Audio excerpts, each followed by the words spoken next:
जेव्हा आपण लावलेली झाडं सुंदर दिसायला लागतात तेव्हा एक वेगळाच आनंद होतो आणि त्या झाडांशी एक वेगळंच नातं जुडतं. आणि ती झाडं अजून कसं चांगलं दिसेल त्यासाठी निंदन करण्यासाठी काही बायका सुद्धा सांगितल्या होत्या.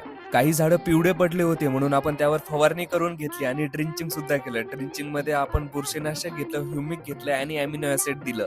काही दिवसानंतर ते झाडं बघितले तर एकदम सुंदर दिसायला लागले होते, पूर्ण हिरवेगार झालेले. संत्र्यामध्ये काही दिवसाआधी आपण हरभऱ्याची पेरणी केली होती, त्यामुळे आपण ड्रिप काढून घेतली होती. आता आपण पुन्हा ड्रिप टाकून देऊयात, कारण पुढची ड्रिंचिंग आपल्याला ड्रिपनी देता येईल. जंगली प्राण्याचा त्रास एवढा वाढला होता म्हणून सगळ्यात चांगली झटका मशीन घेऊन आलो, ॲग्री पॉवर कंपनीची. हे मशीन चालू बंद रिमोटवर होते आणि 100 मीटर वरून सुद्धा रिमोट कॅच करते. बरेच लोक मला विचारतात की ही मशीन कुठून घेतली म्हणून.